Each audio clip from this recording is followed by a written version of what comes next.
I woke up one day negative 14 grand. And that was Overnight. I'm like $14,000. Everybody's canceling. Don't listen to Dave Ramsey and don't listen to these opportunity cost spewers. They're all broke. They're all pushing that W-2 lie, the mediocre life lie to keep you broke. I remember the first day she booked 12 appointments in like 20 minutes. I just made 10 grand. He's like, selling life insurance. Yeah, I made over 10 grand.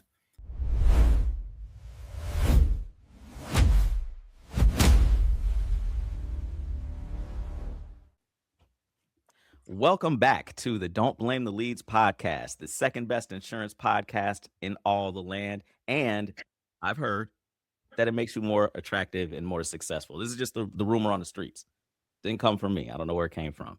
But joining us today, we have the wonderful meteoric rock stars of the Gold's Insurance Agency. We have Elisa and Daniel. So if you're watching this, please give them a welcome to the Well, thanks for having us.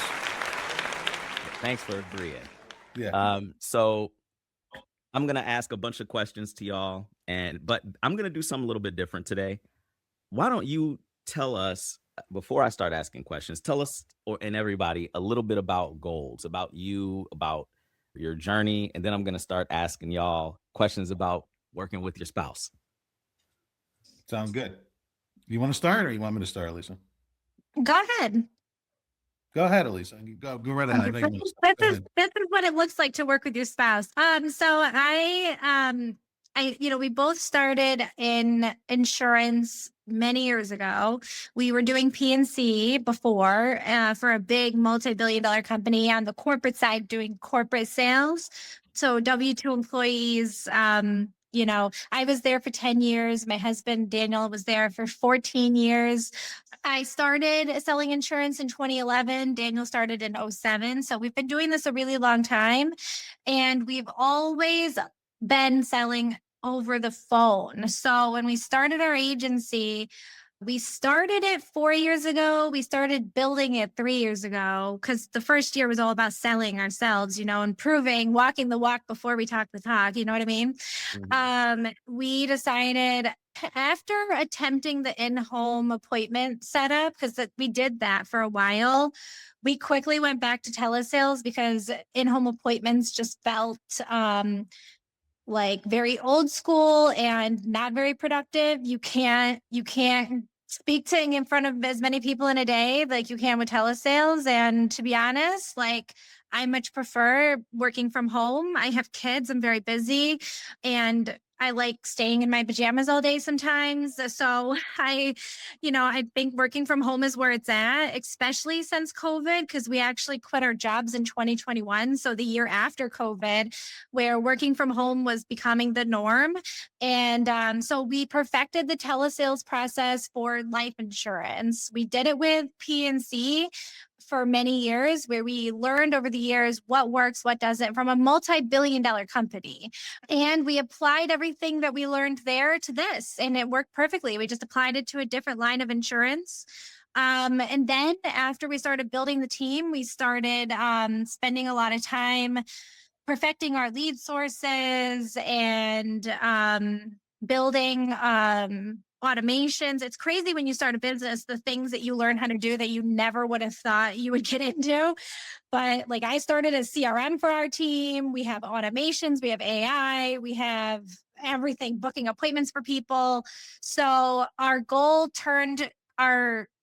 we started it with, okay, let's have a telesales agency, virtual, everything. Then it turned into, okay, let's have the best leads for our agents. And then it turned into, okay, we've got the telesales thing down. We've got the good leads. Let's now create an agency where our agents are spending more time on appointments versus trying to get appointments. So then it turned into, let's utilize our technology and our good leads to promote more sales for each agent. So we definitely focus more on quality versus quantity. So, we have a very good persistency and very good average sales per agent on our team at Gold. Yeah, I agree with that. It's almost like you're psychic. That's like several questions I was going to ask you too. And I agree. As somebody who started old school door knocking, running beat up leads at the practice company I came from, it was all whole life and union members. So you probably know who that was. No. I realized that too. I could, yeah, sure. It felt easier to close in a home than on the phone. But in the time it takes me, even if I'm in the inner city or something, the time it takes me to door knock 10 houses, I could have probably made like 5 sales on the phone and still had time to hang out at home or do something with my daughter or, it's you're right. It's very time consuming and it's also very icky sometimes being out there in the elements in this Yeah, business. she would send me to the worst parts of town, and I did final. This is how it happened. We got our life and health license, and she would. Back then, we didn't have technology that we had today. She would dial the leads. I go in the home. I did Final Express for maybe 4 months, and I did it at a good level, And I decided, hey, let's do mortgage protection. That's what the top guys in the industry are all doing mortgage protection, annuities. So I got into that, and that was much better. So I went to different areas, and people actually had a lot of money left over at the end of the month, and so they can $100, $200, $300 a month policies they can easily afford. And so that's when we started getting into the mortgage protection side. But then I had a problem scaling because nobody wanted to do in-home appointments. Everybody wanted to do telesales. Hey, no, I want to do virtual because of COVID. And we didn't master the virtual sales yet. We knew how to sell. We had to learn how to sell life insurance over the phone. I can sell auto insurance over the phone all day, every day. It's easy. That's all price driven, right? But life insurance is a little bit harder, right? It was a lot harder actually. So I did a lot of trial and error, right? We got the CRM. My wife would book me appointments like with ease. We used texting campaigns back then. So we stopped dialing leads in August of 2022. She would fill up my calendar. I remember the first day she booked 12 appointments in like 20 minutes, just going through the texting campaigns. I sold 6 out of 12. I remember your father was here. My father-in-law was here. He's like, how was today? I said, I just made 10 grand. He's like, selling life insurance. Yeah. I made over 10 grand, 6 out of 12. Wow. Next day, 3 out of 3. But I'm very cautious. I said, maybe I had a good day, but it turned into a good week, record month, and then record month and record month and record month. I wrote more business in, I don't know, that's 5 months. I wrote more business in 5 months than I did, the 7 months prior. And it was just that's when I knew now we can scale because we're doing something that nobody's doing. Nobody's really doing texting campaigns in 2022. So I got pretty loud on social media. So she would handle all the agency stuff, right? Being in Zoom, building out a CRM that's better than what it was. It's just amazing CRM we got now. I would focus on recruiting. And that was my thing, recruiting. And obviously, you're still selling because you got to sell people on the idea of the opportunity. And then we started getting direct contracts with carriers. I was calling carriers, negotiating with them. Sometimes it just takes forever to hear back from them. They don't even get back to you half the time. And then some of them were like, no, we're going to give you this comp. I'm like, I'm not even interested. And you have to play the waiting game. And then eventually we got the direct contracts, right? We got the direct contracts, and now we have a competitive advantage. We got carriers that are going to knock your socks off. We got 7 different guaranteed issue products, and that's nice to have. I don't push guaranteed issue, but some people, they have to get it. And it's nice to be able to be 30, 40% cheaper than everybody else because you got these carriers, and then we just started being loud. So she handles all the internal stuff. She does a little bit of recruiting, but I do most of the recruiting. I bring the agents on, and I always say, and this pisses off a lot of 3-letter IMO, LOA type places, because I like to be transparent. They have a builder's model, right? I say we have a build for you model because I bring on agents and I delegate those agents to the managers on the team. So they get an override, we get an override. We split the overrides. Instead of people just recruiting a bunch of people, you got to vet the people, right? Slow and steady. Quality over quantity, right? I always preach that. Who cares if you have 2,000 agents if you're doing 30,000 a month in volume? Who gives a crap? Nobody's selling anything. Our agents are selling. So it's really funny that you say that. One of my favorite agents of all time, he left the industry, but he once said, I'd rather have 4 quarters than 100 pennies. And we were talking about agents. He said, I'd rather have 4 quarters than 100 pennies. And I've never forgot that. I've never forgot that. It was hilarious. But it was I like that. I like that. I like that. I like that. I'm going to steal that too. You got it. Y'all can have it. But it's true. It's really, really true. Nothing. I mean, and listen, any agents watching this who've only produced a little bit, you produced a little bit. Okay, there's some agents out there that say they're gonna do great things and never do anything. We're not talking about people who are capable of base hits. We're just talking about, in general, we'd rather have really good than excuses and really bad. Heck, pennies aren't even worth a penny anymore. But Yeah. so Printing pennies.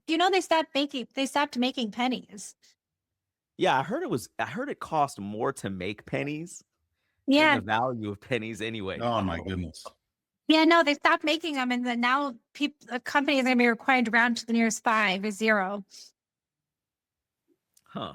I didn't know that. Yeah. Interesting. Yep.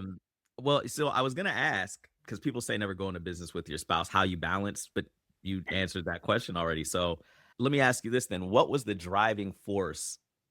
Because you kind of talked about it a little bit. What was the driving force behind starting Gold Insurance Agency specifically? What was there a gap in the industry that you felt that needed to be filled? And I know we talked Yes. about the telesales, but was there anything else? Yeah, there's a lack of sales training. You got a lot of these 3-letter IMOs. All they do is recruit a bunch of people, and nobody's Mhm. selling anything. It's like you're exhausting each other's downline warm markets, right? You bring someone on at I call predatory comp, and then when they sell a policy, they get the least amount. Everybody above them makes more than them. That's not right. So at Gold, we have this thing where we start you at 100%. That's fair, and we're gonna teach you how to be self-sufficient with the leads. That's fair, right? And you make more money that way. And that's the secret.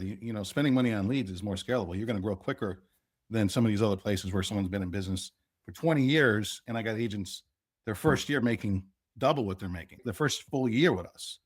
And it's because we have leads. That's the bloodline of any business, right? And they always brag like, well, I haven't had to buy leads. I haven't had to buy leads in 20 years. Yeah, but you're not really making much of anything for 20 years. Don't you get it?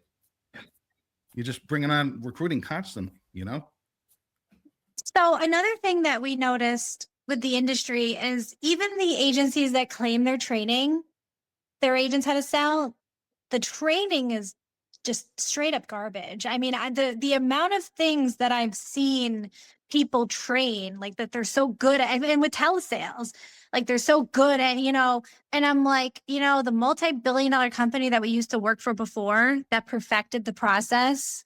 And I don't really want to say the name of the company, but they are literally like the OG of selling insurance over the phone. They would laugh at these people. So when we came into the industry, we were like, you know what? We're going to come in and we're going to show people how it's really done. And a lot of the things that we've trained, the good people that have came to our team that are naturally good at selling, they're like, oh yeah, I already do that, and then other people coming in from other agencies that have been taught bad habits, they realize like, yeah, like why was I doing that? Like, so we really have, we've really pointed out a lot of flaws in the sales trainings across the industry. And what that has led to extremely high persistency in the industry. I mean, our team averages around 90% persistency overall. That is unheard of in the life insurance space. And we have almost practically no roll-up debt other than like little things here and there, like people selling a policy, getting a charge back and leaving, but we don't have big roll-up debt issues. But I will say for me, and Daniel will agree with this, starting this agency, I think it wasn't to fill a gap. That wasn't the initial reason. That came after when we saw how atrocious some of the training was in the industry. That came later. The initial reason why we started this is because we just couldn't wait to get out of the W-2 world. There were so many things that happened, where we were top performers, especially Daniel. He was like number 1 in the country, number 1 in his region every single year for 12 years straight. And then I started emerging and I was doing really well after we were done having kids because I went part-time for a little while. And then when I came back, then I was doing well because I was learning from Daniel. And they were treating us like crap.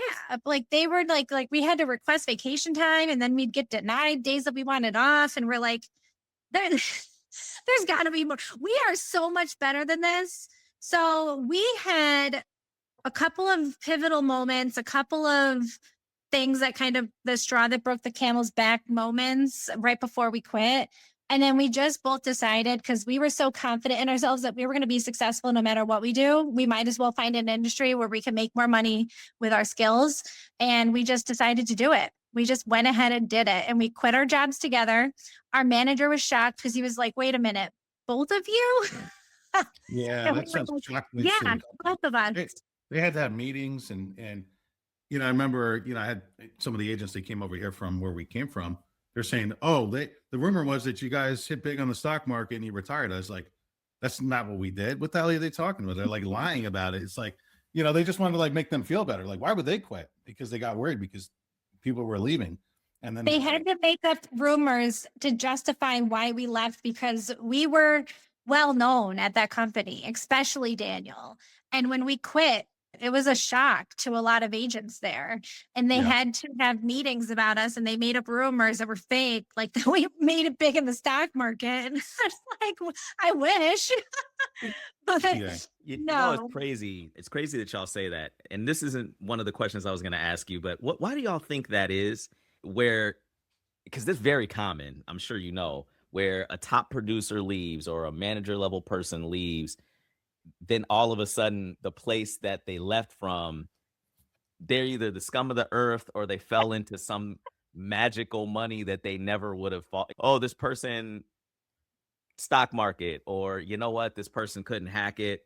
They went You know started what? driving Ubers, or they're homeless now. Like, why do you think that is? I have the perfect answer for that, Okay. because it's mostly with W-2 jobs, right?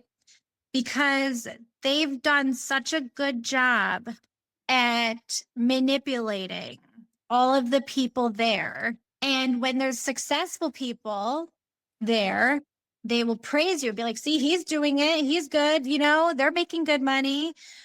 That's why you need to stay. This is a great opportunity. They do a really good job at manipulating you and brainwashing you into thinking that you are in the best job that you can possibly have. So you're not going to want to leave. And then when somebody like us, when we do leave and we do something better, they have to make it sound bad. They have to. But then people will start waking up. It's like the control and manipulation to keep people broke. It's the American dream is a lie. Yeah, the Going to salary thing. The yeah, salary. The whole salary is the drug they give you to forget about your dreams. yes, yep. And if you don't take the That's risk, you're going to work for somebody that took the risk, right? Yep. Mhm. Yep. Yep. It's really funny. It's everything y'all are saying resonates so much for me, because it's when I was at my practice company, I knew, and all these companies have different ranks, but there was an SGA and an RGA. That's like, owner, agency owner, and then the level right below them. There was an SGA and an RGA that used to tell all of their downline managers, whatever level that you're at, you're going to have to buy a certain level of Benz, whether you can afford it or not, because what they're trying to do is make it so that the managers are broke and they have to push harder so that they continue to write business. So like this SGA, RGA, the demand people buy, if you were first level of promotion, you had to get a I can't remember the levels of Benzes now, but you had to get the introductory, and then so on and so on and so forth. So that is very common. Keep the managers broke so that it's despicable. It's despicable. Yeah. Yeah. But okay. All right. So with high turnover in the industry, what's the number one mistake that you see new agents make within their first 90 days? Within our agency or outside of it? Either or. Whatever, Either or. however you want to answer it. So I'll tell you, with us, I'll talk about us. I don't hire broke people, right? I'm at the point where if you don't have assets, I don't want you, because if you're going to roll up debt, I'm going to put a lien on your house, right? So it takes longer to build that way, but you have less liabilities. When you're bringing on people that are broke, that want to sleep in every day, they want to work part-time, dip their toes in the water, they want to do it here and there, they want to do it in lieu of their full-time job, their W-2 job. I'm like, it's not going to work. I don't want those people. I stay the hell away from those people. I want people to have capital, and how you get those people with capital is credibility, building out your social media, right? Having receipts, always have receipts. They're going to call you out on it, right? So, someone calls me out. Hey, you made $1 million. Let's prove it. That's boom, right away. Shut the hell up, right? Well, what are you spending, Mike? I don't buy leads no more. I grinded that for 3 years, right? For 3 years, sell. I got out of the field. I got out of the field in 3 years because I had credibility and I had people coming on. I trained those people. Lisa trained those people. Like, that's the thing. I want someone that's all in, not this part-time bullshit, right? Where everybody's like, part-time, full-time. No, it's all in. And we don't say hiring when we're on freaking TikTok for 1099. You can't do that. When they're saying hiring, it's for a W-2 job. We say, I'm bringing on agents. I'm recruiting agents. And I always talk about this on my lives. Lisa hears it, right? When I say, we're not a good fit for most people. And they say, why would you say that? You're like turning people away. No, I call it sifting. I'm sifting through the bullshit, right? I want the high quality people. So the biggest mistake people are making that he notices is hiring the wrong people, which ultimately is a waste of your time. If you bring on broke people that don't have money to buy leads in our type of system and our model, it's a waste of our time because we're going to spend all this time contracting you, getting you onboarded, training you just for you to not ever buy leads. And then another big mistake that I see new agents make, even the good agents that have capital and they've got money and they come in, why would those people fail? Those people, sometimes the number one thing I see happen where they end up failing is they overthink everything. That is the biggest part. Like, if you've got the money to invest, right, in the leads and you're confident you're going to do well and you want to go all in and whatever, but then you come in and you try to analyze every little product of every carrier we have and every little detail of, you are going to end up with analysis paralysis and you're never going to make a sale. You have to understand that you're going to learn as you go. And your first presentation is probably going to be a hot mess. And that's okay. Everyone's first appointment is a hot mess. Nobody knows what they're doing on their first presentation. You got to get it out of the way. And then you got to learn as you go. And some people have analysis paralysis to the point that they just can't ever get to that point. And that is the biggest mistake I see some really good quality people make, and they don't ever end up doing anything in this industry. Yeah, they have an ego and they don't listen, right? They Listen. come on board. They're like, I'm going to do my presentation. I'm going to try this lead source. And they find out the lead source is in Pakistan, and it's all bullshit. It's all fake, right? You didn't listen. You're done. You're done. I promise y'all, I have stories for every single last thing that you said. I was I came across a lead vendor through this really slimy, is a really slimy agent. And long story short, came across a lead vendor that he was saying he was the lead vendor for these live transfers. He was not. There was some other guy that he'd partnered with that was, it's a really weird, schemy, scammy thing. And I could warn you about the person just in case offline, but they were like $200 live transfers and they were calling them pre-closed leads. And so eventually, after I found out this agent was slimy and kicked him out, that lead vendor reached out to me because that guy never paid him. And I was like, okay, let me try some of these leads. Very sus, but let me try them out. $200. It was, that guy was, the leads were scammy. So it's so crazy how agents they'll want to try something themselves, or you'll give them advice. Hey, here's our leads, or here's a lead vendor that I trust. You know what? My lead's cool. Here's a lead vendor that I trust. And then, you know what? I saw an ad over here. What do you think about these leads? Well, I think you should try the leads that I vetted, that I know for a fact aren't scraped off of some website. They're not called through the phone book. They're not just generated from thin air. Here is something proven. But then they want to reinvent the wheel, or they want to try it themselves, and they get mad at you when they lose their money. So it's about ego. They think they know best. You got to check the ego to the side when you join us. I don't care if you're the best salesperson in the world. If you're not going to listen to us, you're going to fail miserably. You might know how to sell phones, but you're coming in selling life insurance, totally different. You got to relearn like the presentation, right? You just listen to us. It works. We got even people the making a lot of money. 1099 side is different than I had a guy at I'm not even going to say where they came from because he's a nice guy, but he came from a State Farm Farmers, Allstate, one of those captive salary places. And first weekend, I know how to sell this. Bro, respectfully, you've only ever dealt with that agency. You've never seen, you can't compare, for instance, like a State Farm IUL with a Fidelity and Guarantee IUL product. It's not the same thing. He didn't get that. And he, of course, washed out. He couldn't let go of, I know more about insurance. You don't. No. No. PNC maybe, auto maybe. Yeah. Yeah. Okay, so since the show is called Don't Blame the Leads, let's talk about lead budgets. Are agents failing because they buy the wrong leads, or is it a lack of skill and effort, or is it a combination of those? What do y'all think? Yeah, don't buy leads unless you have sales training. Why are you buying leads with no sales training? You don't even know what the hell you're doing. You don't even know how to present. Why are you buying leads? Number one, it's common sense.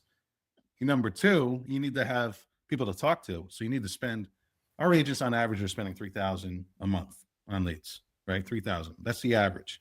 We have people spending 8,000, 7,000, 6,000. And there's people that are doing 1,500. Maybe they're, working up to the 3,000. The ROI is there, 5X, 7X. When you get real good, 12X, 15X. We have it all, the ROI is there. If it wasn't there, we wouldn't be doing this. You know what I mean? So I don't know. I think it's a combination of both, because there are leads that have a better ROI than others. I do believe that. And on our team, we have narrowed it down to the specific type of leads that we know work. And we've kind of got it to the point where we're not buying batches of leads off of a lead vendor. We're more so we're teaching people how to generate leads themselves through either the mail or social media. And you're going to have a better ROI with that. And I just think that there are a lot of garbage leads out there where they're constantly getting resold over and over again. And I do think that your ROI on those it's not going to be as good. And do I think you can still make money on those type of leads too? Yeah, I do. I could make money on those leads. I know I could. But there are different ways to generate higher quality leads. And it's just the system that our agency supports. But I do think, though, that if you want to make money in this industry and if you want to have consistent income, you have to buy leads. That's my opinion. I think leads are the gas to your car in this industry. And if you're not buying leads and you're relying on a referral-based warm market type deal, I mean, very, very few people are able to make that work. And it's also not scalable when you're trying to build a team, because most people don't have referrals and don't have a warm market to work, and they end up going broke before they ever make it. So you're going to have a really hard time scaling an agency where you're teaching people just to get referrals and work a warm market. You have to have a good leads system and training behind the leads. And on top of that, good tools and software and systems and everything that go with the leads, because it's not just about the leads you're getting. Because I've seen other agencies work the exact same type of leads we're working, and they do not see the same success. Because it's not just the leads, it's what workflows and systems and processes do you have built around how you work the leads. That is the part that a lot of agencies out there are missing, where I think we've done a good job at helping people be more profitable with the type of leads that we generate. Those are perfect answers. Perfect answers. It actually answered the following question that I was going to ask. I was going to ask if you encourage leads or warm market. Don't worry about it. You both got it. You both answered it. But you know how you supercharge your leads? How do you supercharge the leads? Get referrals. That's how you supercharge your leads. Yeah. I promise you, I've been and I might have told one of y'all this before, but there was a big 3-letter IMO that I was at, and early on I was writing a lot of business. Well, I don't want to say a lot. It was anywhere between 40 and 60K. And so a month. And so they'd had me go to Maryland and be on this podcast. You'll never find it because they never aired it. And I think that they didn't air it because the first thing they asked me was like how I was doing it. And I said, well, one of the things was when I started independent, I was broke. And just I started to supercharge myself, talk to some warm market, and I bought a little policy on either myself or someone's child. Took that itty bitty little $400 or $500, bought some age leads, and focused on, instead of selling those age leads, getting referrals on the age leads. I said I got a sale or two. I didn't really care. I wanted to get referrals from them, and then from there, referral. They didn't like that. In fact, I swear the host said something to me about, they kept saying, wait, you didn't go on the, I almost said the name. You didn't go on the lead place? Well, yeah, for a second, but I would much rather They want to just promote those leads. That's what it is. They want you to buy those. They want you promoting those leads. Yep. Mhm.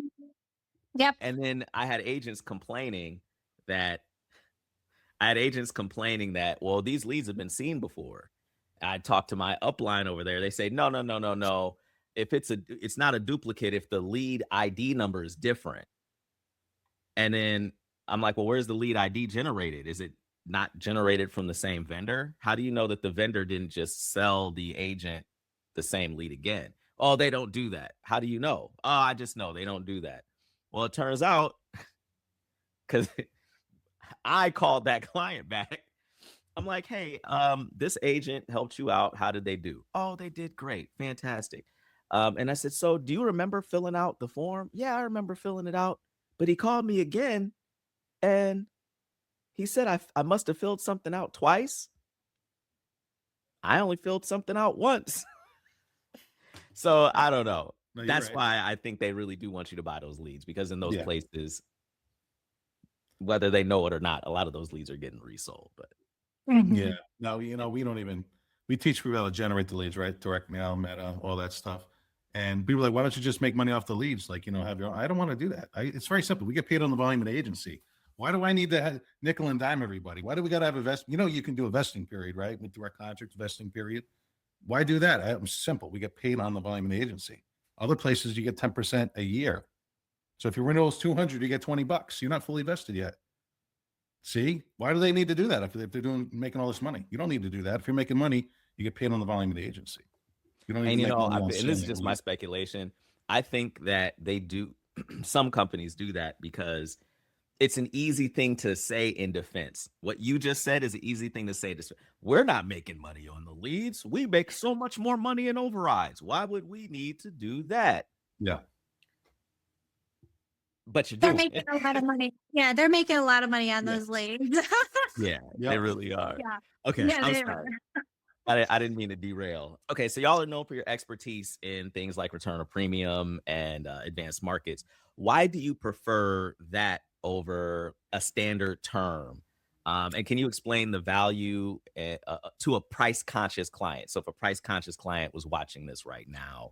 Well, that's a great topic because I discussed this on my lives and people get vicious and attack and I show them, I don't know live. I'll show you why. I got a carrier that does ROP, no living benefits, right? It's just maybe it has terminal illness, right? But it was a $15 difference from a captive term, you know what I'm referring to probably, 300,000 in coverage versus 300,000 with ROP. It was $16 more per month to do the ROP versus doing the other term. So that other term, after 30 years, you get nothing back. For an extra $15, you get all that money back. It was like $68 a month, right? For the return of premium versus like whatever it was, 52 and change. So I said, you get all the money back tax-free. You don't get anything back with that. What the hell is $16 going to do a month in the market for you? What's it going to do for you? You might as well do ROP. Now I get it. ROP, when someone's like 45, 50, 60 years old, why are we doing that? It's too expensive. Not worth it. It's Yeah. good for younger clients. You paying extra on your mortgage? Yeah, $200 extra. Okay, great. Let's take that 200, put it into a 25-year. You get all the money back tax-free. Or put it in a 30-year. If you're going to refinance your loan, you're probably going to do it, right? it's going to help you pay off the loan on time. I call it accelerated payoff. Pay it off on time instead of doing 35, 40 years on a mortgage. Now we got 40-year, 50-year mortgages. We're going to be busy. Mortgage protection is just going to just keep getting crazier and crazier. Now, people say market's slow. It's not slow. You know, people are still refinancing HELOCs, selling shares of their home, and we need to insure those people. So RLP is great for that because it saves you time. You get all your money back tax-free after 30 years. Oh, we can pay the house off on time. We refinance. I figured 35. No, you get the money back option. Not only that, we have a carrier that has 5 living benefits: critical, chronic, terminal, unemployment waiver of premium, residential damage waiver of premium. And you can cash it out early if you want. You can borrow from it. People say that's a term. You can borrow from a term. Yeah, this one you can. You lose your job 15 years from now, you can tap into your cash value, right? Tap into it, hold you over for a while, use it. It's just flexible. Hey, I don't want the money back. I want to take that 70 grand and do a reduced paid up. That's flexibility. Nobody says no. You just vomit all the benefits on the client, and they're gonna be like, how can I say no? How can I say no? Or I can pay $200 extra a month on my mortgage. It's going to pay the house off early, but again, I got no coverage. I gotta say that was a very unique breakdown. That was a very unique breakdown. All of us know that there's going to be certain people who are going to try to pick it apart by, talking about interest and inflation. Gosh, I couldn't think of the word. Inflation. Well, opportunity cost. Opportunity cost. This is how they go. Oh, it's opportunity cost. You want me to live in a box? Everything coming in, you want me to just put into the market and live a miserable life? Is that what you want me to do? And they're just speechless when I tell them that. And they're like, well, you invest the difference. I said, what the hell is $16 a month going to do for you in the market? Let me tell you something. Okay, Julian, Daniel and I, we profit over 7 figures a year. Okay. We make a lot of money. We never once gave a shit about opportunity cost ever in our life. You know what's opportunity cost? Doing this business is an opportunity. If you don't do it, it's going to cost you a lot of money because then you're going to put $16 in the market. What is that going to do for you? Nothing. You know what I say? You know what my advice is? Invest your money when you're making the amount of money you want to make. Because what you should be doing is you should be investing in yourself. Because you know what? If I would have listened to Dave Ramsey or any of those people, we wouldn't be in the position we're in today. Because guess what? We quit our W-2 jobs and we cashed out our 401ks and we put it to better use. That's what we did. We got rid of that shit. Now we own our own company. We make 7 figures a year. And now we have Roth IRAs for not only ourselves, we had to do backdoor Roth IRAs because we make a lot of money now, but we also have Roth IRAs for our kids because we put them on payroll and because we have a S Corp now. Okay. So that don't listen to Dave Ramsey and don't listen to these opportunity cost spewers. They're all broke. They're all pushing that W-2. They're all pushing that W-2 lie, the mediocre life lie. That's what the American dream. It's all a lie to keep you broke and working for the rest of your life until you retire. And then hopefully there's Social Security.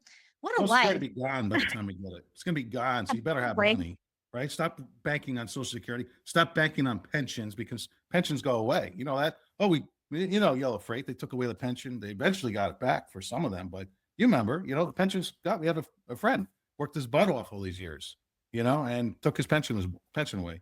He just got it back, but he had to work 10 extra years. You're supposed to retire at a certain age. So people say, well, it's got a pension. You're really going to rely on that? You're going to bank on that? There's no guarantee. I got to say, it's so hilarious what you're saying because what people will say, and I know you've heard it, is like they'll say people like them don't like Roth accounts. They don't believe in investing. They want you to put all your money into a cash value product and blah, blah, blah. And yet you have Roth accounts. So it's not as if you're against it. Go ahead. But here's the thing. We have Roth IRAs, but all you can put in there is $7,000 a year. That is peanuts for us. Where else do you put your money? Like you need other cash value life insurance products to put more money. Like you get to the point where, okay, where else can I stuff money? So those products actually come in handy for a lot of people, because even for somebody making $200,000-300,000 a year, $7,000 a year in a Roth IRA is peanuts. There has to be other tools and other avenues to go outside of a 401k, because a lot of these people making this amount of money don't have a job where they can get a 401k. They're 1099 in sales. So these cash value life insurance policies actually come in handy. And we're to the point where we have to find more places to stuff money for our kids. So what do? We open up a dividend paying whole life for the kids. That's brilliant. That's Leverage. We'll have some leverage when we're 21 years old. They can say, yeah, I'll just maybe loan out money to my friends. Maybe they get some collateral, right? That's another thing people don't talk about is dividend paying whole life and how to utilize it, right? They say be your own bank. You can really only do that with a dividend paying whole life. They like to say you can do it in an IUL, but I disagree. But think about it this way, we're talking products, right? Use a perfect candidate for a dividend paying whole life, infinite banking, be your own bank. Guess. You probably not even thinking about it. It's like so outside of the box. As a person, you're talking about person. Type of person. That's perfect for a dividend paying whole life. Because private money lending, right? Who lends out money all the time? Who lends out money? Banks? Well, you got banks. Obviously, you got banks, but what person loans out money all the time? Just say it, Daniel. Parents. Pawn brokers. And listen, audience, I'm not that stupid. I promise you. I'm not. It's a no-brainer for them. They get collateral. Here, give me that car. I'll give you a $20,000 loan. They don't pay it back. They just sell the car. It's a guarantee for them. That's great. Okay, so let's bring it back to people like the ground level type of client. If you get a client that says, well, I can get the same coverage for $40 online, why is yours $100? How do you help them see the math that makes sense? We're talking a basic client now. We're not talking someone who's super savvy. We're talking like obviously someone who's looking at dollars and cents. I say buyers are liars. You gotta verify that. Say I have access to all the carriers, fully underwritten, accelerated, and instant decision. And just kind of be real with them. What's you're a smoker, or you're on this med, this and that, and they just be real with them. You got to be real with them and say, hey, send me proof. I want receipts. I'm curious. I want to check out that policy too. What's the company? And then they say, well, and then they throw up smoke screens. They'll try to do that, but you just call them out. You be blunt with them. You can't just be like, oh, okay, he got it for 40. Okay, have a nice day, and just give up. You can't do that. You say, hey, what's the name of the company? I have access to tons of companies. I can look too. I can verify that. And whoop, all of a sudden conversation changes. I like that. And this is something I was going to say earlier when we were talking about recruiting and vetting agents. You're calling out the client who just innocently doesn't know. They were probably lied to by an agent that lied or didn't know any better. And just saying, well, what is it? What is it? Same thing with agents. You got, any agent that comes to you is going to say they're the top producer of all time. They've sold millions of dollars a day until you say, show me your 1099s. Boom. Let me see that. They block you. I get blocked all the time, man. They block him because he actually shows the 1099 and it actually shows a lot of money. You know what's funny? Some guy, I asked for receipts, right? He shows me a car that he got in Miami. This is a car I just bought. It's like a $600,000 car. So what do? I do a Google image search. I find a dealership. I call the dealership. And I say, is that car still available? And the guy said, yeah, it's still available. Well, it's interesting because I got a guy, an insurance bro, saying that he just bought that car. Insurance bro. Oh, yeah. We have people that rent cars, take pictures with cars. They pay, and they do like photo shoots and stuff. I said, okay. So I told him that. He blocked me immediately. I got blocked because I called him out on his bullshit. That's what you do. I'm not stupid. There's no way get a $600,000 car in 6 months. I look people up. I can look up their license when they got their license. I can look up them on LinkedIn, see how long they've been working for that company for, and I call them out on their bullshit. Okay, that's it. Now we are going car shopping next week, just so everybody knows. And when you see our new car, it's actually real, and we will have a receipt. And it's tax deductible too, portion of it, right? If you want to get it in before the end of the year. Yeah. Yeah, before the end of the year. Yeah. So I keep muting myself because I don't want to like laugh and blast everybody's No, you're good. eardrums out. Okay. All right. So let's talk about agency culture and recruitment since we're already on the topic. So what does Gold Insurance Agency do differently to keep agents from jumping ship to the next shiny object or shiny IMO that's promising? And what are the only thing they really promise nowadays is higher comp. So what's different? What do you do differently to keep them from going and getting lied to someplace else? Yes, it's so simple, right? Obviously, the comp is good, 100 starting comp, no dialing all day. Our technology is far superior than I feel like everybody because everybody's still dialing leads all day, which is crazy. Most people are. You ownership day one, right? You're not doing LOA, right? LOA, we all know, license only agent. You can Google it. You can look for yourself if you have ownership, right? That's big. We have trips that you can go on constantly, right? We have gold status trip. We fly our agents in first class. I don't know other animals doing that. Fly them in first class, right? They're not going to pay for nothing, right? And we build for you. We have a build for you model. So I'm helping you build out your agency because it's a give and take at the end of the day. The IMO's making money. The manager's making money when you have a 100 agent, right? 100% comp agent. Let me explain this to you. Someone comes in at 100%. The goal is to get them to a 115 after a year. Might take them longer. And we start stuffing agents under them. And they're not going to be shit agents. They're going to be people that have capital, right? People that have agents, right? We bring them on. Now they got a 15-point override. Then a 20, and a 25, a 30, a 35. So picture this. You're getting people fed to you at 100 constantly. So you got 35-point override on all new agents. You might have 30 on some, maybe 25 on some of the managers that you have, maybe 15 on your biggest leg. Before you know it, you got 6 figures in passive income. And that's not going to happen overnight. That's going to be, slow, steady growth, right? It's not going to be, again, less liabilities when you bring on quality agents. So your override's just every 90 days, you're like, what the hell just happened? This is crazy. I can't empty out my bank account. And, the guy, one of our mentors told me that. He's going to get to the point where you're getting 20, 25 deposits a day, and you can't even if you empty out your bank account, just replenishes pretty quickly. And that's how this business is. It's extremely scalable. But these other places, they're recruiting focused and they want more market. It's going to take you, I feel like, 5 to 7 times longer to scale. It's going to take you 20 years to do what we did in 3. I got out of the field in 3 years.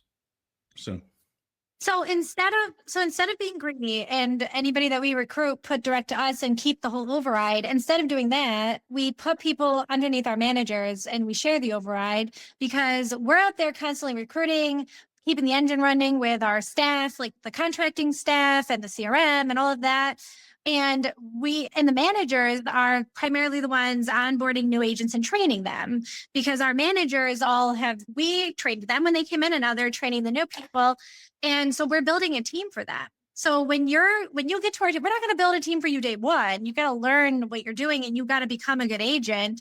Once you've proven yourself, we're going to build a team for you. We build teams for our top people. We don't put the agents direct to us. Very few people go direct to us lately. Like we recently got this guy that's going to have a team of himself. He doesn't need help like other new agents will. So he's going direct to us. But like for the most part, we build underneath our managers. Another thing that we did, and actually Daniel's the one that came up with this, is our promotional guidelines, like our comp structure and how to get higher comp is a long-term play. And some new people that don't know the industry will look at that as a bad thing. But people that have been in the industry that want to grow a team know that it's a good thing, that it takes a little bit longer to earn the higher comps. So anything above a 120, you can't earn a higher comp until we have to see your numbers for a rolling year before you can get to the next level. Now, why is that a good thing? The reason why that's a good thing is because then the people that you're bringing in that are growing and blowing up, they're not going to catch up to you overnight. It takes a whole year before we're going to look at their numbers before they will catch up to you. if you hit their goal. And it protects your override while you're helping them grow. So it also eliminates that like stigma of like, okay, I've got a team under me blowing up. I'm going to lose my override on them. I don't want to help them. We want to eliminate that. then eventually everyone's going to catch up to everybody, right? So we had to have a cap of a comp at 135. And once you get there, if you have a big team under you, they can also get a 135. So what happens? You no longer make money off them? No. We created a bonus structure where if you're at a 135, you are a board member of Gold. So you will also have more say in how we decide how to do things and stuff like that. And also there will be a pool of money where anybody that's a board member, based on your volume, you will get a portion of the pool. So even if you have a leg that catches up to you, maybe you're not getting an override off them anymore, but you will earn a bonus based off their volume. And that's the only way to eliminate that problem. That, and then they're getting agents at 100% still coming in. So it gives you time to build wide. So you don't have that issue of, because I knew a guy, I talked to him on LinkedIn a couple of years ago. I think we were only doing 300,000 a month in volume. Now we're like $1 million a month. I talked to him and he was like, telling me I should go to a captive company, this and that. He used to be a 3-letter IMO. He was doing 2 million a month in volume. He was, but he was making 12,000 a month. Because I said, how's that possible? He goes, I have no override. And to add a bonus with this company, it's like spinning on your head, juggling dishes with your toes. And it's just impossible. And that's the problem. You cannot just give out comp like candy. Comp is irrelevant to a certain extent, right? You know, people can be at 80% and they do more than someone that's at a 140 or 135 or 130.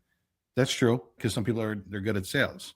Comp is relevant when you're building out for the spreads. Right. And obviously that's extremely important. That's all about profitability. Building out an agency, you get the passive income. You want the passive income. You can't get the only passive income you have on the life insurance side is like renewals. Without the overrides, forget it. And everybody says MLM. I call them Reddit basement dwellers. They always say MLM pyramid. Everything's a pyramid. Yeah, exactly. They get angry. They get angry when I start posting stuff about our agency. MLM. One guy even said he was going to Luigi me. I said, you guys are just sick, sick people on there. So it's just, you got to build wide. You cannot just have one leg and then the leg catches up to you. And then now what are you going to do? You got to keep working. Like, I'm not going to stop working because we built this up. It can run itself. But I want to supercharge the business. So I keep bringing on agents. And it takes, I sometimes do 300 interviews a month. And my goal when I do an interview is to get you off the phone not working with me because I want to make sure you understand everything. And some people just hang up and I don't call them back because I scared them because I'm like, you got to spend $3,000 a month. Can you do that? No. I click. I don't care. I'm on to the next one. I call it sifting. I'm sifting my interviews. We're sifting our leads. We like low hanging fruit. That's a better way to work the business. We work a lot smarter. Everybody else is like bringing on people with a pulse that have no money, that are broke. And trust me, we'll learn from that mistake. We brought on some people early on. Like it was a learning curve, right? Bringing on people that want to go part-time. I said, never again. Moving forward, you got to have some assets. You got to have capital. Because people with assets are not going to roll up debt because they know we're going to assume. And they have to sign a form, debt roll-up form that I had my lawyer make, contract lawyer. And people sign it. And if you roll up debt, you're paying 12% interest. I gotta say, I love everything y'all are saying. Please keep going. My bad. Go ahead. No. I was just gonna piggyback off that. That's okay. Go ahead. No, I was just agreeing. I think y'all know I own a recruiting company, and so when I send applicants to like myself and my managers, there's several things that like I'm like, there's hundreds of people looking, but we don't want just anyone. We don't want someone who's going to be like, it's shocking. And since y'all do interviews, you see it. There's so many people out there who are so deathly afraid of accountability that who are looking for roles since they're not successful where they're at, they'll tell you on an interview, okay, well, I need free leads. I need 200% comp. I need all of this. Well, what was your best week? Well, I haven't really started anything yet. Or I've been in the business for 2.5 years and, I haven't really done much yet, but it's like, okay, well, look, this might not be a good fit. You're asking for free everything and you haven't proven yourself to yourself yet. I get it, man. It's just, you got to quality people, quality over quantity all day long. And we recruited the top auto salesperson in the state of Indiana. This guy's an animal, right? Animal. I love everything he does because he does mailers, he does keychains, he does, but like the guy's a beast, right? I got a text from him the other day. I put my 2 weeks in, him and his wife. And his wife's a beast as well. I'm like, let's go. That's the type of person I'm looking for. I'm not looking for these people that were like dipping their toes in the water. I want to see if it works out. Those people fail. That mentality. I want to see if it works out. I'm going to try it out. If you want to try it out, do it for 90 days all in. It's going to work out if you do that every single day. Good salespeople know what we have. We attract good salespeople. Yep. And you're right too. They say winners win. If you start any situation feeling like, if you throw a but at the end of the sentence before you've even started, you're losing. You're playing to not lose versus playing to win. You don't say, well, I mean, maybe I'm gonna, that's bad energy. That's bad energy. You gotta know you're gonna win and keep going, because adversity is gonna come your way anyway. And guaranteed. You gotta blast through it. So I get it. Yeah. Okay, so there's a lot of noise in the industry. What is one lie or misconception that you think uplines or IMOs are telling agents right now that you want to set the record straight on? Yeah. One of them is, hey, we're going public in 5 years. We're going public in 10 years. And I know some of these people, I'm not going to mention names, but that's to keep you at a low comp. That's to justify the 30% they're going to give you, or the 85% that they maxed out at, right? So that's really, if it happens, great. I'm all for it. I'm not going to be a hitter. If they go public, awesome, because not too many places go public. So again, that's something right there. Ownership, they talk about places talk about ownership, but ownership, it's like a gray area, right? If your IMO pays you directly, do you think you have ownership? Because you can wake up one day and your team's gone. They can just move your team out from under you, right? The renewals, do you get renewals with that? I don't know. Maybe, maybe not. I don't know. Do you get paid by the carrier? You don't get paid by the carrier. You get paid by the IMO. So I want to set the record straight out there. And people, this is an argument that goes on all the time. It's never been settled. But if you Google, if I'm an LOA agent, do I have ownership? Do I own my book of business and agency? You'll be alarmed when you see it, because AI is going to tell you, right? AI usually tells the truth. You just got to Google it. And that's my advice to you guys. Google it. I don't care if you have a contract that says you have ownership. If you have to amend it 4 or 5 times, an amended contract's useless. I'd rather have a handshake than an amended contract. It constantly gets amended over and over again, right? So that's one line. We're going public and or LOA model that you own your book. We all know that that's not the case. I mean, they could take it from you at any point.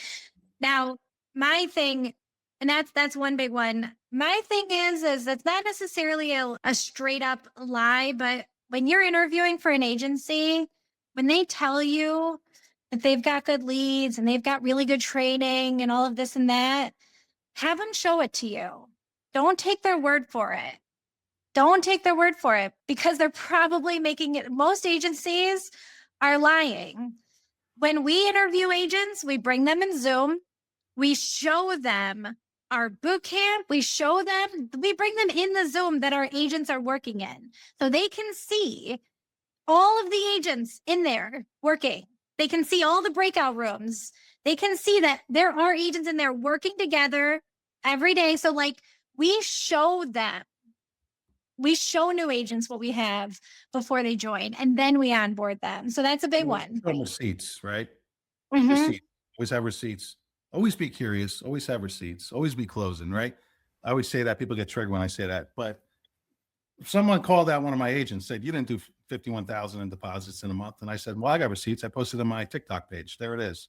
And then they, instead of saying, wow, okay, great. They said, well, what was that? Warm market? What was it? Was it a book? What was it? It's like, give the guy credit. It's his first full month.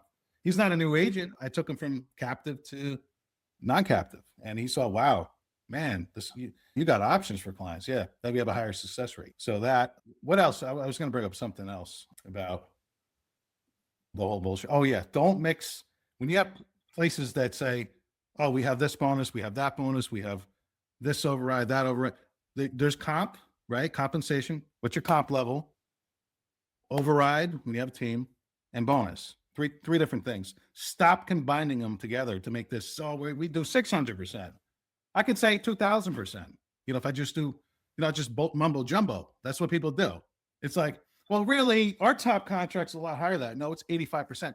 I got the pamphlet. It says 85% comp. I don't care about the overrides and the bonuses. We're talking comp here. Now, if you want to talk overrides, we'll talk overrides. If you want to talk bonus, we'll talk bonus. You can't combine them into one, right? That's it. I love it. I love it. It's so funny. Y'all are throwing so many shots. You have to. We got a competitive. What separates us from everybody else? I just told you. We got a competitive advantage. We got carriers that you don't have where you're at. Some of these big IMOs, they can't get these carriers that we got. They won't. Yeah. They're too big. Too big. With a lot of liabilities. A lot of them have, right? So we got carriers you can't get. Yeah, I've heard that. I'm not even gonna say it on the show, but I've heard that calling carriers, they're like, no, we're not dealing with them. There's a lot of scandals. And I tell these people, you're gonna use for this situation. What are you gonna use for that situation? Can you do a 300,000 instant decision whole life? Simplify your whole life? Up to 880? No. Up to 880? No, you can't. 880? We can. What about your guaranteed issues? We got guaranteed issues that'll knock your socks off. We got advances with a big major carrier, a 6-month advance. Nobody else gets it. I think there's one other agency does too, but we were the first to get it. 6-month advance with this well-known carrier. Nobody else does. They're like, oh, I get ASR and payments. Well, we got a 6-month advance because our persistency, we got low debt. We sold them on the idea of giving us advances. Nobody else does. We don't have debt issues here. We don't hire people that are fraudulent. They're going to roll up a bunch of shit. We vet the agents coming on. So speaking of that, though, speaking to agents that you bring on, before I even knew who you were, this is not a shot to y'all. I had no clue who y'all were. I mind my business, right? There was someone in my comments saying crazy. I forgot exactly what was said, but it was talking about. I can't remember what I was talking about. Something that IMOs do. And this person gets in my comments and said, well, Gold's is stealing agents. Gold's just, they're scammy or whatever the person said, and then stealing agents. Well, we're not stealing agents. That's probably Michael Clark. He says, always be curious. Always be curious. There are people out there that think poaching their agents.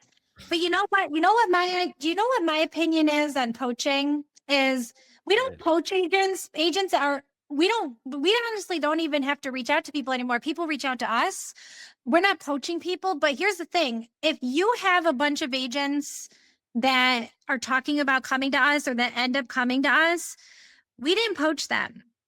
And I think if you're a good leader, you'll look in the mirror and ask yourself, why are my agents leaving me and going over there? Because at the end of the day, when we first started building, we did lose a lot of people in the beginning, and we had to do a lot of self-reflection on, okay, what are we doing wrong? What could we be doing better? What changes do we have to make? And then we made it better and better and better to the point that now we don't really lose a lot of people.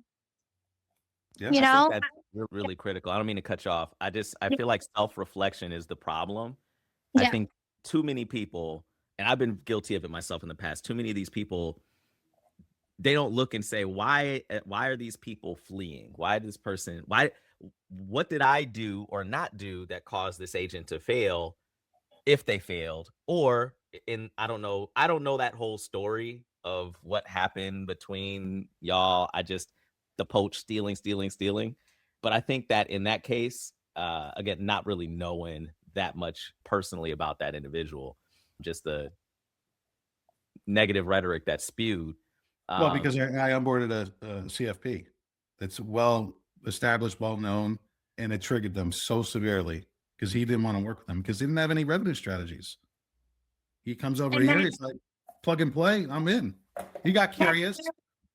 And then a handful of their agents wanted to work with him. And to be honest with you, most of those agents that wanted to come work with us after we got him, they didn't even work out. Like, because they're not even good quality people. They have So no like money. everything and we don't even, that is such a tiny little sliver of our agency. We don't even give a shit. Like, they didn't work out.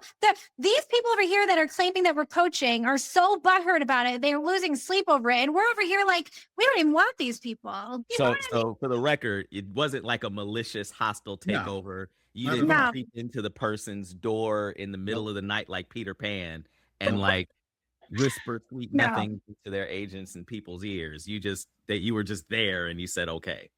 But I So love for the the fact when they say Gold sucks. Someone was in there and says Gold's at all record highs, and I said, yeah, we're all record highs over here, because Gold, For about the last, I would say, so Daniel used to DM people on LinkedIn. That was how he used to do a lot of recruiting. I will say though, for the last year, our recruiting has turned into people reaching out to us. So we don't send out messages anymore to people to work with us. We wait for people to reach out to us. So we do things like this. We go on podcasts, we go live on TikTok, and we do a lot of stuff like that where we're putting ourselves out there and we explain our agency and people reach out to us. So even if we there's no way we're even poaching. Honestly, if your agents are coming to work with us, they're making the decision themselves. People have a mind of their own. You know what's good too? I got a lot of people from a lot of IMOs, right? Some I don't want. Some captive agents I'll never even talk to because they refuse to sell anything other than term. So I don't even bother with those people. But we got people from other IMOs who are like, well, I can't transfer the contracts to you. I got to separate business for 6 months.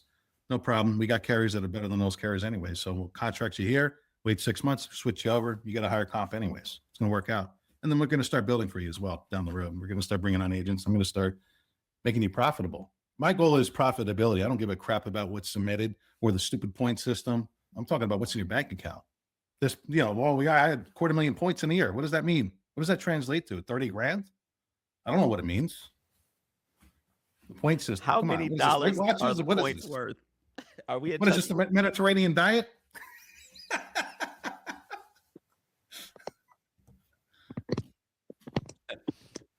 No more Dave and Buster's compensation. Yeah, exactly. I like that. I like As that. for the tickets. Yeah. Oh my God. Okay. All right. Last couple of questions for you. Was there ever a specific moment, a chargeback, a bad month where you almost quit? And if so, how did you push through? Many That's a good times. question. That's a good question. That's a really good One question. day. I woke up one day negative 14 grand. And I was Overnight. Yeah. Overnight. Yeah, I was like, I was looking forward to seeing what the commission was, right? You got it every morning. I look at it, I'm like, $14,000. Everybody's canceling. I call these people like, it's just, it's expensive, this and that. Because I was just using one carrier. I was told to use one carrier and one carrier only. And then I woke up, instead of crying about it, I woke up and I started using other carriers, right? Learning how to sell correctly. So to preface, No, that's when we were brand new at that time. We were brand new when we were selling before we started building. Most people would quit after that. Yeah, I remember July of 2022, I spent $1,000 in gas driving all over the state of Indiana. No, I didn't sell one freaking thing. That was a rough month.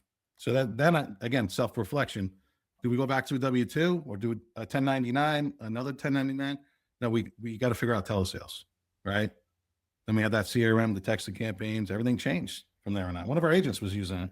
Check out this CRM. We started using it, So something that I would say about moments that make you want to quit, because we've had many moments like that. I'll be honest with you. There were many moments where we were like, what the hell are we doing? Why did we quit our jobs? Like, are we stupid? Like, what did we do? Right? Like, we've had many moments like that. And I never want people to think that we never had a moment like that, because we definitely did. It comes with building the agency. It just comes with it. But here's the thing. Every single moment that we had like that, we never let it stop us, because what was the alternative? We always thought in our head, what's the alternative? I don't want to go back to a W-2 job. So we got to make this work. So whenever moments like that happened, we always looked in the mirror. We always self-reflected, and we always asked ourselves, what do we need to do different? Because when we woke up to all those chargebacks, that was the moment where we realized we need to stop writing this carrier, because everyone's telling us to write it. We need to switch up our leads. And then we started figuring things out. When you have moments like that, is a learning opportunity. And that learning opportunity is worth more than the money you're down at the moment. And a lot of people don't see it that way. And you have to look at it that way. Also, I don't know anyone listening here, if you're not spiritual, I don't care. But I also think that if you want to level up, you're going to be tested. And it's almost like God testing you. If you can't get through this, How can you level up? Because the problems you're going to have up here are a lot worse. And if you can't handle this, you can't move up. So every time, and I kid you not, and I'm not making this up. I promise you, this is not a lie. Every time we have tough moments where we feel like, oh my God, like the pit of your stomach type feelings, right? It's always followed by explosive growth. Every time. Every time. It never fails. Never fails. Whenever we have really bad moments where we're like, shit, what the, oh, this person's like going into debt. This person's going to roll up debt to us. Like, or look at all this like chargebacks. Like, this person's leaving us. Are you kidding me? Like, all of those moments were always followed by a million times more growth. Like, not a million, but like a lot more growth following, because you have to learn how to get through it. Because now, in the past, like when we had a manager leave us once, somebody that we treated like family, we're building him a team, right? He leaves us out of nowhere for some free leads somewhere else. Like, are you kidding me? I don't. Okay, that one got to me though, because he was local. He would come over to our house. He knew, our kids knew him. Like, we treated him like family. That one hurt. But you know what? Now, after getting through that, if somebody leaves me, I don't give a shit. I've gotten to the point, I don't care. And you know what? You know what's funny? I was watching a documentary not too long ago, and I can't tell you who the lady was that was being interviewed, but she was a successful woman, very successful, like makes us look like peanuts type of successful. And she was like, the more successful you get, the less sympathy you have for people. And the reason why is because every time you level up, you have to go through shit, but you deal with it. You've dealt with more shit getting to the top than anybody will ever imagine. And most people don't know it because you don't advertise it, because you don't need sympathy from people and you're dealing with it behind closed doors. But you're getting through some shit. So when people come to you and they're complaining about their problems, you have no sympathy, because you're like, I've dealt with that before. Deal with it, right? Like, so you lose, so yeah, there's been many moments where we wanted to quit, but we fucking dealt with it and we got through it. And now look at where we are. And you know what? We're going to deal with more stuff and we're going to get through it. No, I love everything that y'all said. Literally, I was interviewing someone else and I was telling them the same thing, that the cost of success is not just failure, because it's not failure really, but it's not just the trials and tribulations, but you have to sacrifice something, and it almost always comes from your comfort zone. You have to sacrifice to be successful in most situations, and you will be tested. You will have hurdles and boulders and everything thrown at you, because it's almost like, okay, you say you want this thing. How bad do you want it? Do you want to really? Do you want to pay the cost? Because this is the cost. And as we've been talking, I don't know if y'all noticed, I take little notes because it's like, oh, that was really good. I wrote that it also costs more to start over than it's going to cost to keep going. So when y'all mentioned going back to like a W-2, every single time I've thought about, this is it, I don't want to do this anymore. I think about, okay, especially if it's money related. If it's like, oh my God, I got some bills coming up, or maybe I just got in a car accident or a flat tire, I got to pay something extra I wasn't expecting.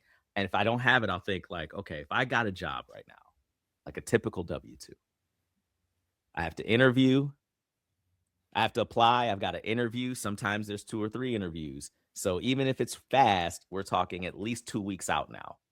And that's it if it's fast. Okay, 2 weeks out, I get the job. I got to sign my W-2. You usually take a week in the hole. It's probably going to be biweekly pay. So now we're talking probably 60 days. We're talking 30 to 60 days before I get paid. But my immediate problem is here right now.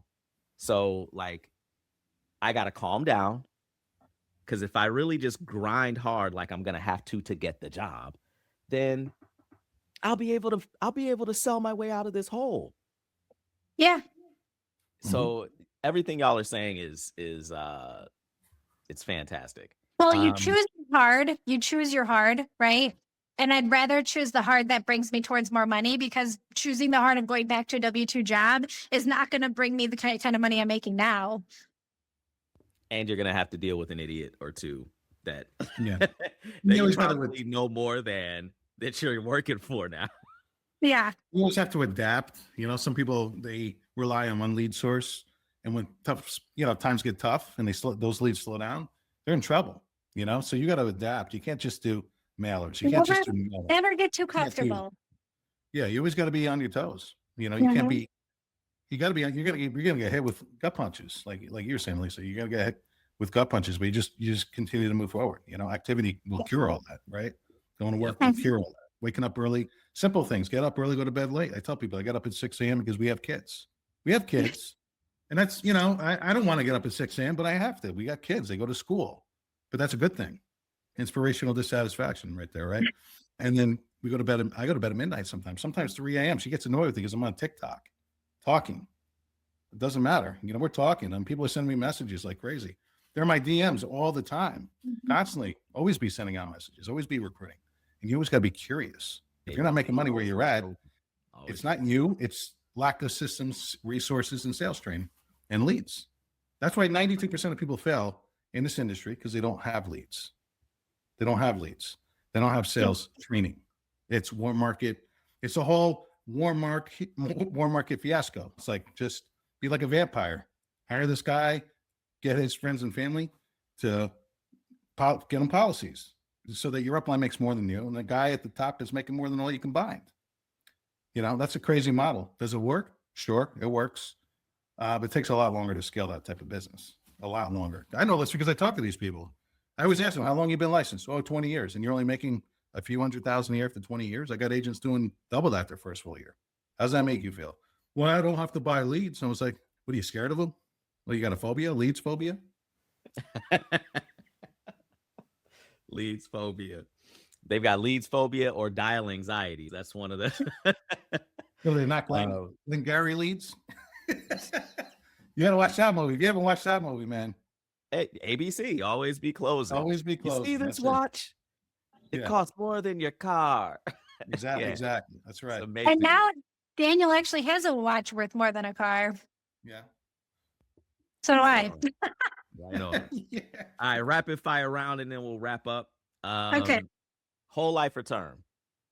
You got to pick Term. one. Term. Oh, I got to pick one. Got to pick That's one. I'm going to go with term. Fire, Daniel. Pick one quick. I'm going to go with term, and I'll tell you why.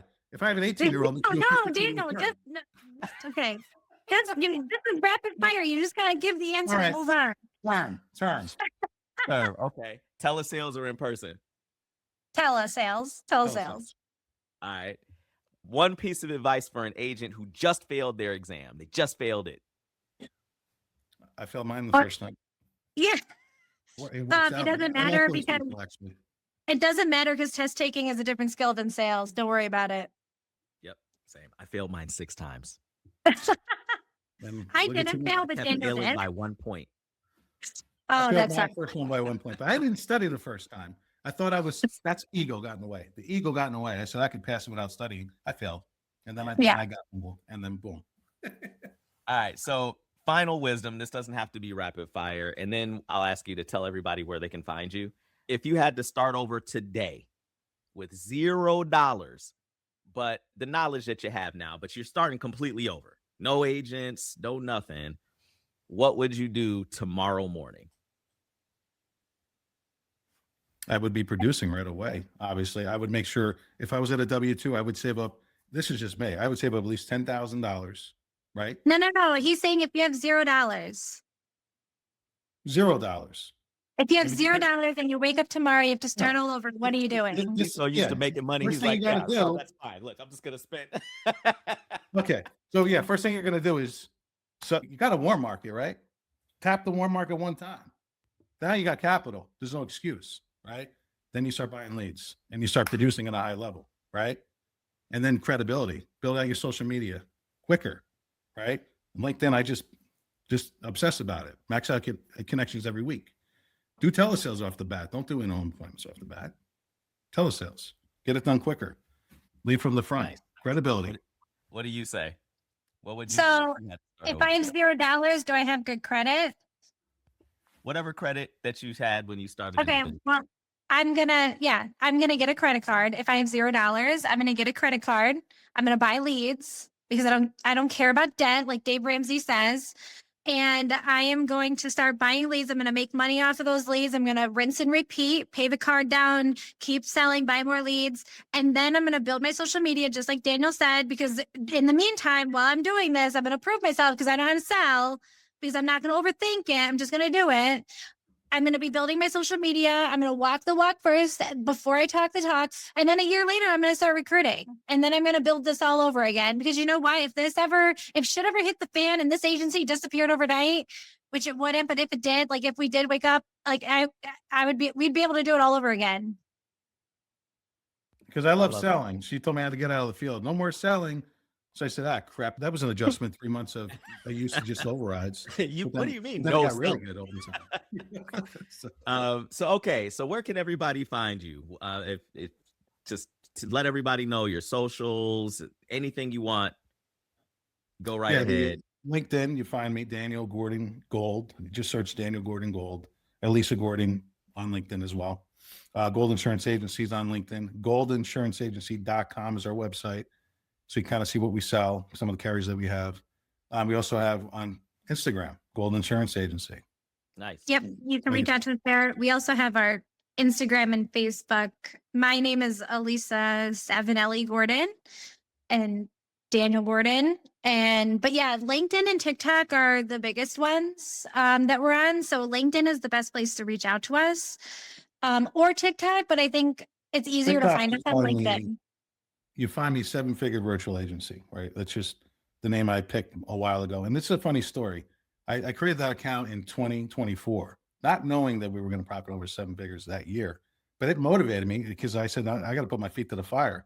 I don't want to be like a clown and whatnot. And we did it. We did it in 2024 and 2025, just about double. It's insanity what you can do. But that's a good way to do it. Just say, hey, here's my goal. I'm going to hit it. I'm going to do it. And your goals don't have to be crazy starting out. First year, what do we do? 129,000 on lead spend, profited 3, and over time, the lead spend went down to half that and the volume more than doubled. So Nice. it's great. Yeah. That's how you find us, guys. Check us out. Do y'all have any projects, books, or anything you want to plug real quick, or any shout outs? I'll give y'all that too. Yeah, I'll give a shout. You want to give shout outs, Elisa? Well, one thing I do want to say is that we do have a big gala coming up at the end of February 28th. It's like our convention, but we do it gala style because we do work from home. So everybody on our team wanted a reason to dress up because we're always wearing like sweatshirts and leggings and sweatpants. And anyways, so we do a gala. We're going to have a couple of guest speakers, a couple of well-known people coming as guests to speak on stage. Our top agents will be speaking. We'll have an award ceremony. It's free to come. And it is a sit-down dinner, open bar. We do it up. And Top I mean, you have to liquor, be. cigars outside. Yeah, we even upgraded the bar. Like, yeah, we had the cigar bar outside. So we're going to do that again, February 28th. So if you're an agent on our team, you do get to come. So if you want to join now is the time to come so that you can, sign up for the gala. And I think that's it. I think that's the only thing I wanted to shout out. Well, the shout out, that's good that you do a shout out for the gala. It's free, by the way. Everybody else charges money. Okay. And it's free for me too. I give a shout out to Elko and Kansas City Life, Illinois Mutual, Catholic Financial. I'm giving a shout out to these companies, wonderful companies. We got Lafayette Life, you got Columbus Life. We got a lot of people that are going to be coming. So I'm going to give them a shout out. I'm going to shout out Danny Gordon, who's a good mentor. We have a good mentor who's a Medicare animal. Like he crushes it with Medicare. I'm going to give him a shout out. It's funny how we met him. We have the same name. It was just crazy how I met. I was thinking, did he give himself a shout out? Yeah. I didn't give myself a shout out. I was like, Danny Gordon, and give them a shout out. Yeah. Nice. Well, all right, everybody. Thank you both again for joining. And it's been a pleasure getting to know y'all and following your journey for not as long as some people, but following. And I look forward to seeing y'all be continually more successful, 10-figure agency next, right? Yeah. Yes. Yeah. Oh yeah. So until next time, everybody out there, don't blame the leads. Don't blame the leads. The leads don't Like suck. yourself. You suck. No. Look at the mirror. Right. Accountability, you know? Right.